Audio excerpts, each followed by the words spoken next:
Hey everyone, happy Friday. I hope you're all having an awesome week and you're excited for another edition of Friday Reads because this week I read Overdue by Avery Samson and it features Keith and Emilie on the cover and it's part of the Dansborough Crossing series. I'm going to read the back of the book and then tell you what I thought about it. The first time I saw her, I knew she was the one. Then she broke my nose.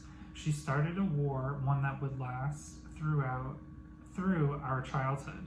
After years of being gone, I'm home for good this time. If that isn't bad enough, guess who I find bent over a filing cabinet looking better than I remember? Everything in me tells me to run, but I'm a glutton for punishment. How can I convince her I'm worth a second look if she sneers whenever she sees me? But I'm not the same boy she thought she knew. He was my nemesis, but also my childhood crush. He threw shade. I ignored him. He irritated me. I retaliated. It was a childhood war for the ages, but that's all about to change. Now we're all grown up and back in the small town where it all began. Now he's always been the most beautiful boy I've ever known. He's just as stunning as a man. His attitude, though, I can still do without it. We might be able to build something, if he'd just keep his mouth closed. Can I learn to get along with a boy from down the street? Only if he learns to play nice. So this is book 1 in the Dansborough Crossing series. And I love how Avery included a little map of what the town looks like so you can get a sense of how close everything is to one another and just how small this town is. So Austin and Reed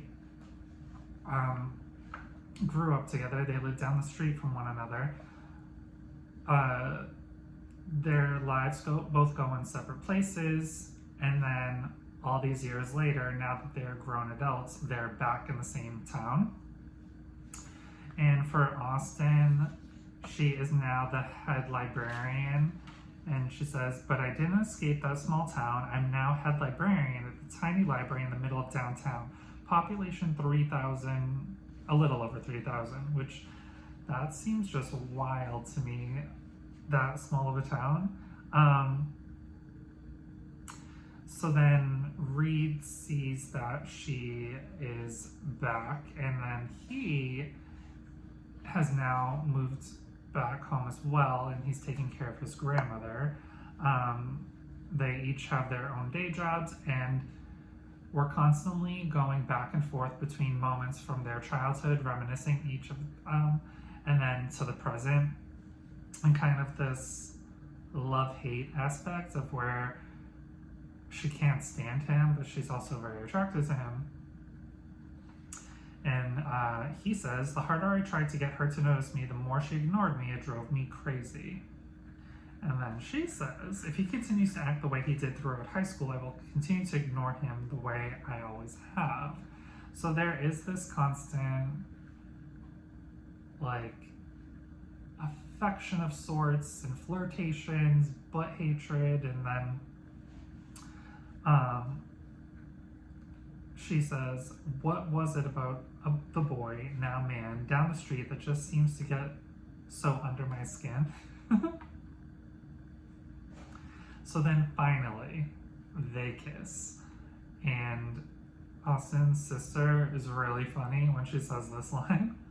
What is the big deal? So you kissed Reed. Call me crazy, but I guess I missed the sonic boom created when you two idiots finally gave in to what the rest of us have seen coming. And it's kind of like, to the outside world, well, yeah, duh, obviously there's some sort of attraction there, but to them, they're so entrenched in their back and forth love-hate that, oh, and look, there's a dog walking outside, that it's kind of like almost of a sort of how didn't they even notice? More so Austin's part, because he always knew that he liked her. And then this, well, in fairness to Austin, he does say crazy things out of nowhere that really piss her off. And then this was kind of funny that he says, 2 things need to change. I need to learn I need to learn to stop saying dick things without thinking. Second, she needs to stop taking dick things I say so personally. So this is a small town romance where where everyone in the town knows each other's business, which that is definitely one aspect that kind of halts them from getting together from earlier because they don't want their business all out there. But it's going to happen. But I really enjoyed this book, and I'm looking forward to reading more books on the Dansborough Crossing series. So having said that, have you read Overdue by Avery Samson, and what do you think about it? Make sure to subscribe because more Friday reads are coming soon, and have a great weekend, everyone.